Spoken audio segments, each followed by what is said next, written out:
ሰላም ተማሪዎች እንዴት ናችሁ? በዛሬው ክፍል ደግሞ የመጨረሻውን ኤፒሶድ ወይም ፓርት 3 አሊያም ኤፒሶድ 3 የሂስትሪ ኤግዛም ኩዌሽንን የምናይና የምንመለከት ይሆናል። መልካም ጊዜ ይሁንላችሁ። ቀጣዩ ጥያቄ in 1814 ናፖሊዮን was sent into exile to Iceland of A. Corsica, B. St. Helena, C. Elba, D. Hawi።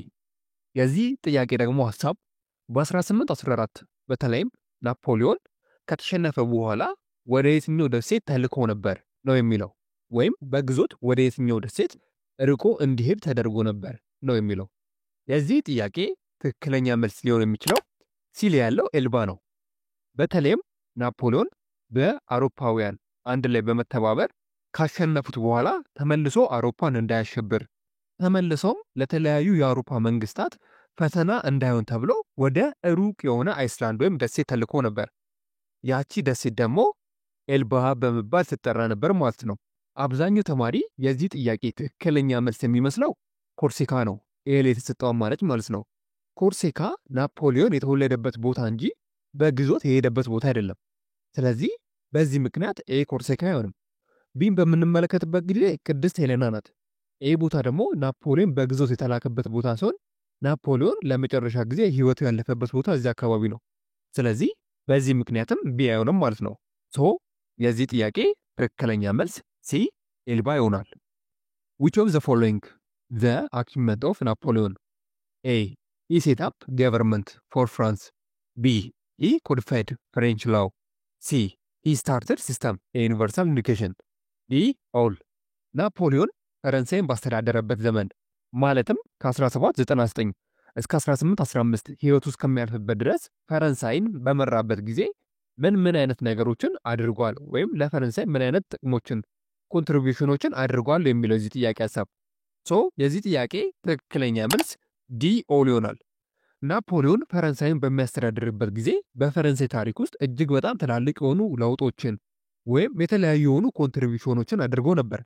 ለምሳሌ በምንመለከትበት ጊዜ እሱ ከመጣ በኋላ የገቨርመንቱን ወይም የፈረንሳይ መንግስት አወቃቀር በሚገባ ሲስተማቲካሊ በሆነ መንገድ ቀይሮት ነበር። ይህም አንዱ የናፖሊዮን ኮንትሪቢዩሽን ነበር። ሌላኛው ነገር ሂ ኮዲፋይድ ፍሬንች ላው ነው። የፈረንሳይን ህግ በደንብ አድርጎ አሻሽሎታል። ለምሳሌ እንኳን በምንመለከትበት ጊዜ እሱ ከመጣ በኋላ ነው የተለያዩ የሆኑ ክሪሚናል ላዎችን የተለያዩ የሆኑ ኮመርሻል ላዎችን ያረቀቀው። በዛ ጊዜም ይሄ ላው ወይም ይሄ ህግ የናፖሊዮን ኮድ ተብሎ ይጠራ ነበር። ስለዚህ የተለያዩ የሆኑ ህጎችን አርቅቆ አጽድቆ ነበር። ይህም ፈረንሳይን እስካሁን ድረስ እየጠቀማት ይገኛል። ሌላኛው ነገር he started a system of universal education ከሚባለው በላይ ናፖሊዮን በፈረንሳይ ሀገር ውስጥ ትምህርት ላይ አበክሮ ወይም ትኩረት አድርጎ ሰርቷል። የተለያዩ የሆኑ ሃይስኩሎችን እንዲገነቡ፣ የተለያዩ የሆኑ ዩኒቨርሲቲዎች እንዲገነቡ፣ ከምንም በላይ ደግሞ የተለያዩ የሆኑ የሚሊተሪ ዓለም ወታደራዊ ስልጠና የሚሰጥባቸው ቦታዎች እንዲስፋፋ አድርጓል። ስለዚህ በትምህርት ዓለም ውስጥም ትልቅ የሆነ አበርክቶ ነበረው ማለት ነው በፈረንሳይ ታሪክ ውስጥ። ስለዚህ ከነዚህ አንጻር ዲ ኦል ወይም ሁሉም መልስ ይሆናል ማለት ነው።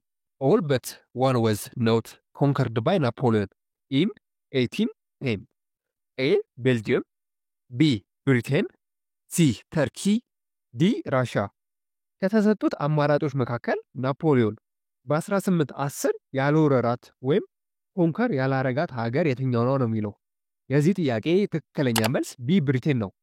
በ1810 ናፖሊዮን ካልገዛቸው የአውሮፓ ወይም ኮንከር ካላረጋቸው የአውሮፓ ሀገራት መካከል አንዷ ብሪቴን ወይም ያውኗ እንግሊዝ የምንላት ሀገር ናት እንጂ አብዛኞቹ የአውሮፓ ሀገራት በናፖሊዮን ቁጥጥር ስር ነበሩ። አንዱም ናፖሊዮን እንዲወድቅ ወይም ኮላፕስ እንዲሆን ካረጉት ነገሮች መካከል ብዙ የሆኑ የአውሮፓ ሀገሮችን ኮንከር ስላረገ ነው አብዛኞቹ የአውሮፓ ሀገራት አንድ ላይ በመተባበር ናፖሊዮንን ይነጣሉት። ስለዚህ በ1810 ግን ኮንከር ያላረጋት አንዷ የአውሮፓ ሀገር እንግሊዝ ወይም በዛ ጊዜ ብሪቴን የምንላት ሀገር ናት ማለት ነው እንጂ አብዛኞቹን እነ ተርኪ፣ እነ ኦስትሪያ፣ እነ ፕሩሺያ፣ እነ ስዊድንን እስቲል እነ ራሽያን ራሱ ወሮ ነበር። ግን በ1810 ያልወረራት አንዷ የአውሮፓ ሀገር በተለይም ብሪቴን ነበረች ማለት ነው። ስለዚህ ከዚህ አንጻር መልሱ ቢ ብሪቴን ሆኗል እንጂ ናፖሊዮን በሱ ዘመን አብዛኛዎቹን የአውሮፓ ሀገሮችን ኮንከር አድርጎ ነበር። ቀጣዩ ጥያቄ which of the following true about Gironde? They A. were supporter the absolute monarchy of Europe. B.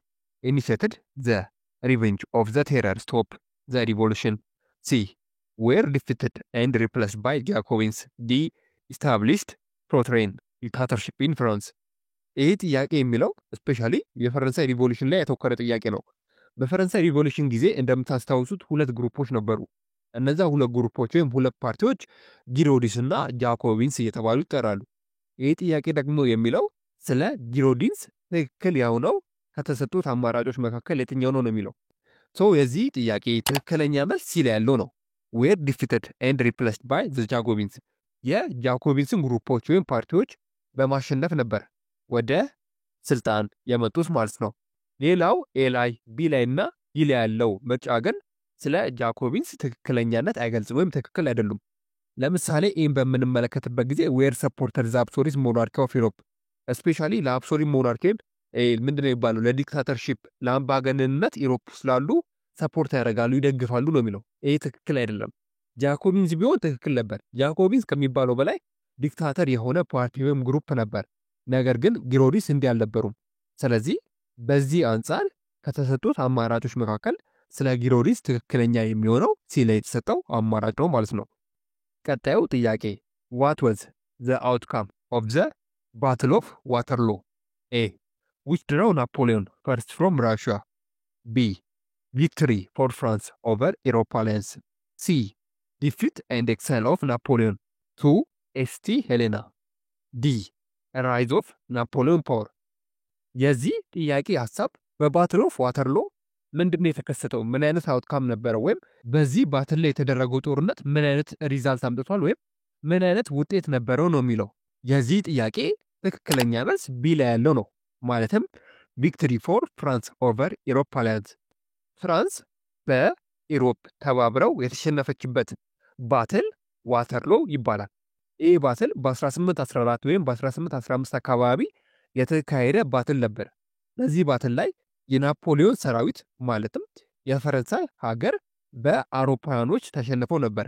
ይሄ ማለት የናፖሊዮንን ጦር ያሸነፈው አንድ የአውሮፓ ሀገር ነው ማለት አይደለም። የተለያዩ የሆኑ የአውሮፓ ሀገራት አንድ ላይ በመሆንና አሊያንስ ወይም ቅንጅት በመፍጠር ነው የናፖሊዮንን ኃይል ያሸነፉት።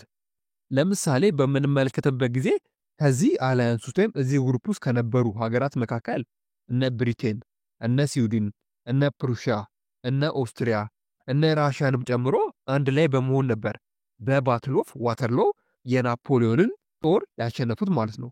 ስለዚህ አውትካሙ ምንድነው? የዚህ ባትል ሪዛልት ምንድነው ከተባላችሁ የፈረንሳይ ሀገር ወይም የናፖሊዮን ጦር በአውሮፓ ሀገራት መሸነፉን የሚያሳይ ውጤት ነው ማለት ነው።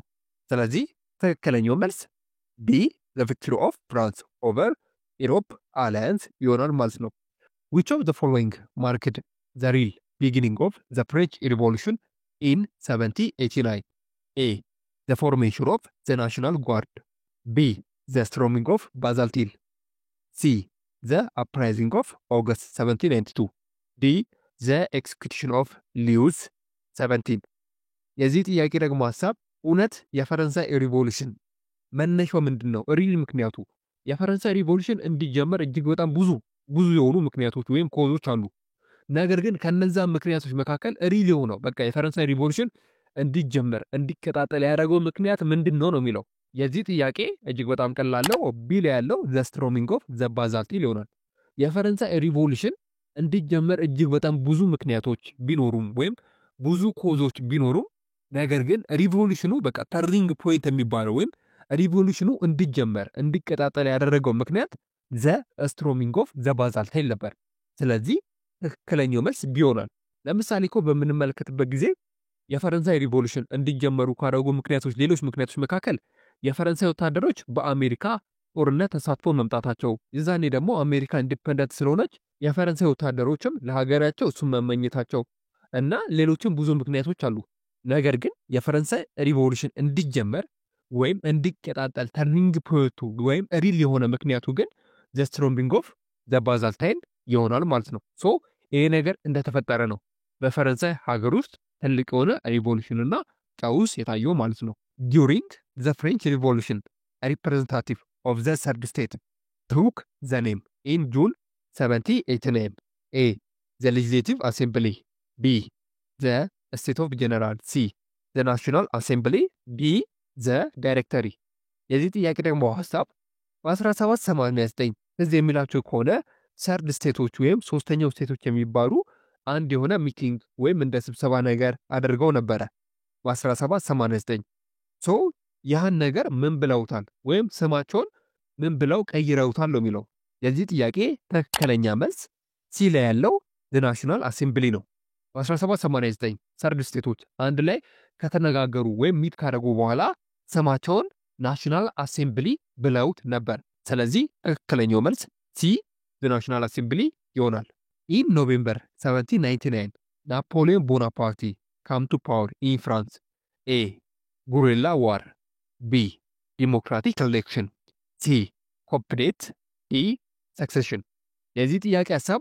በ1799 እዚህ የሚላችሁ ከሆነ ናፖሊዮን ወደ ስልጣን የመጣበት ጊዜ ነበር ማለትም የፈረንሳይ መንግስት ወይም ንጉስ ሆኖ የተሾመበት ጊዜ ነበር በ1799 ሶ ጥያቄው የሚለው ናፖሊዮን እንዴት የፈረንሳይ ስልጣንን ያዘ ወይም እንዴት ወደ ንግስና መጣ የሚል ነው ይሄ ጥያቄ ማለት ነው የዚህ ጥያቄ ትክክለኛ መልስ ሲ ኮፕሌት ነው ናፖሊዮን ወደ ስልጣን የመጣው ወይም የፈረንሳይ መሪ ዓለም ንጉስ የሆነው በኮፕሌት ነው ኮፕሌት ማለት መፈንቅለ መንግስት ነው ናፖሊዮን መፈንቅለ መንግስት በማካሄድ ነው የፈረንሳይን ስልጣን የተቆጣጠረው ማለት ነው ስለዚህ በኮፕሌት ነው ናፖሊዮን ወደ ስልጣን የመጣው መፈንቅለ መንግስት በማድረግ ነው ናፖሊዮን የፈረንሳይን ስልጣን የያዘው ማለት ነው ከዛ በኋላ ነው ከ1799 እስከ 1815 አካባቢ ናፖሊዮን ፈረንሳይን የመራው ማለት ነው ይህን በምንመለከትበት ጊዜ ጉሪላ ዋር ነው ጉሪላ ዋር ማለት አጥቅቶ መደበቅ ነው እንጂ ፌስ ቱ ፌስ ሆኖ ጦርነት መቅጠም አይደለም ለምሳሌ እናንተ የተጣላችሁ ሰው አለ ስለዚህ ያ ሰው ሳያችሁ እናንተ ያን ሰው በድንጋይ መታችሁት ቶሎ ብላችሁ ወደ ቤታችሁ ወይም ወደ ምሽጋችሁ ተገባላችሁ እንበል ጉሪላ ዋርፌር ማለት እንደዚህ አይነት የሆነ ሲስተም ነው ጠላታችሁ ባልተዘጋጀበት ባላሰበበት ጊዜ ያን ጠላት አጥቅታችሁት ድጋሜ እናንተ ሸሽታችሁ ወደ ነበራችሁበት ቦታ ትሄዳላችሁ ጉሪላ ዋርፌር ማለት እንደዚህ አይነት ሲስተም ያለው የጦርነት ሲስተም ነው ማለት ነው ቢን በምንመለከትበት ጊዜ ዲሞክራቲክ ኢሌክሽን ነው እንደምታውቁት ነው ዲሞክራቲክ ኢሌክሽን በምርጫ የሚሆን ወይም የሚመረጥ ሰው ነው ስለዚህ ናፖሊዮን በዚህ መንገድ አልመጣም ዲን በምንመለከትበት ጊዜ ሰክሴሽን ነው ሰክሴሽን ማለት ደግሞ አንድ ንጉስ ካለፈ ወይም ከሞተ በኋላ የሱ ልጅ ወይም የሱ ዘመድ የሆነ በሱ ንጉስ ፋንታ ይተካል የዛኔ ደግሞ ሰክሴሽን ወይም ተተኪ ይባላል ሶ ናፖሊዮን በእነዚህ ያለ መንገድ አይደለም የመጣው ናፖሊዮን የመጣው መፈንቅለ መንግስት ወይም ኮፕሌት በመፈጸም ነው ማለት ነው ከዚህ አንፃር ትክክለኛው መልስ ሲ ይሆናል ማለት ነው which classes were included in the third state of the old time France A the bureaucracy B the nobility C the Catholic clergy D the royal family ስለዚህ የሚላችሁ ከሆነ በፈረንሳይ ታሪክ ውስጥ ፈረንሳይ በኦልድ ታይም ጊዜ በምትተዳደርበት ጊዜ ፈረንሳይ በሶስት ሶሳይቲዎች ወይም በሶስት ማህበረሰቦች የተከፈለች ነበር ፈርስት ስቴት ሰከንድ ስቴት እና ሰርድ ስቴት ተብለው የፈረንሳይ ህዝቦች ይከፈሉ ነበር የዚህ ጥያቄ ደግሞ የሚለው በፈረንሳይ ታሪክ ውስጥ ሰርድ ስቴት የሚባሉት ማህበረሰቦች ወይም ሶሳይቲዎች እነማን ናቸው ነው የሚለው ሶ የዚህ ጥያቄ ትክክለኛ መልስ ኤ ቢሮክራሲ ነው እዚህ የሚላችሁ ከሆነ ሰርድ ስቴት ወይም በሶስተኛው መደብ ውስጥ የሚገቡ የፈረንሳይ ሶሳይቲዎች ቢሮክራሲዎችና ስፔሻሊ ደግሞ ገበሬዎች ነበሩ ሶ ስለዚህ ትክክለኛ መልስ ኤ ነው ቢ ሲ እና ዲ በምንመለከትበት ጊዜ ስፔሻሊ ፈርስት ስቴት ላይ የሚመደቡ ነበሩ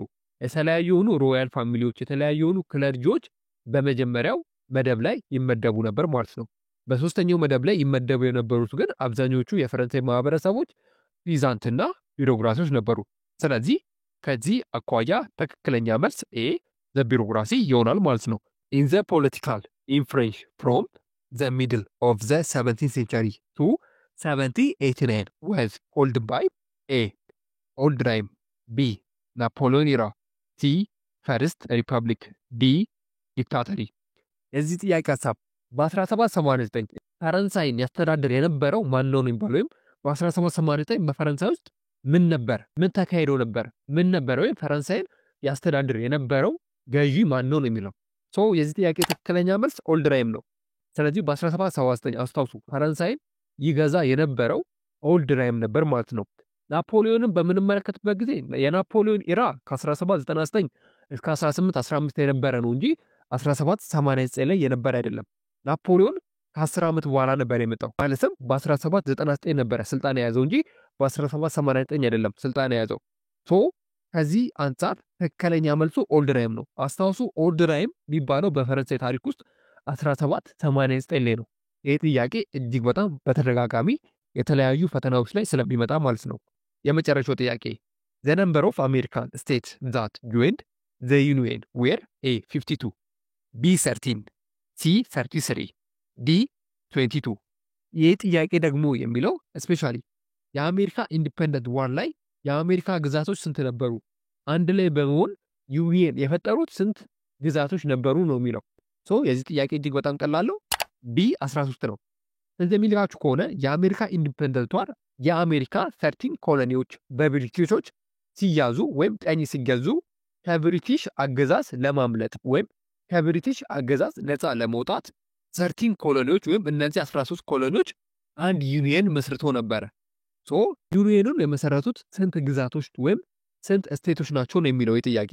ስለዚህ በጣም ቀላል ነው፣ 13 ስቴቶች ናቸው ይህን ዩኒየን ጆይን በማድረግ ወይም በመቀላቀል ፋውንድድ ያደረጉት ማለት ነው። ስለዚህ ትክክለኛው መልስ ቢ 13 ይሆናል ማለት ነው። በተከታታይ በ3 ኤፒሶድ ወይም በ3 ፓርት የቀረበላችሁ የሂስትሪ ኤግዛም ይህን ይመስላል። ኔክስት ደግሞ በባዮሎጂ ኤግዛም በ3 ኤፒሶድ የምንገናኝ ይሆናል። ቪዲዮን ከወደዳችሁት ለሌሎች ተማሪዎች ሼር አድርጉላቸው። ሐሳብ አስተያየታችሁን ደግሞ ኮሜንት ላይ አስፍሩልን። እዚህ ጋር ተሳስታችኋል፣ እዚህ ጋር ደግሞ ትክክል አይደላችሁም የምትሉት ነገርም ካለ እንቀበላለን። የቴሌግራም ቻናላችንን በመቀላቀል ደግሞ ይሄን ጥያቄ ማግኘት ትችላላችሁ። እስካሁን ድረስ ስለተከታተላችሁን ሶስቱንም ኤፒሶዶች ከኛ ጋር አንድ ላይ ሆናችሁ ስለሰራችሁትና ስለተመለከታችሁት እጅግ በጣም ከልብ እናመሰግናለን። ኔክስት በባዮሎጂ ኤግዛም እንገናኛለን። እስከዛው ድረስ ግን መልካም ትምህርት ይሁንላችሁ።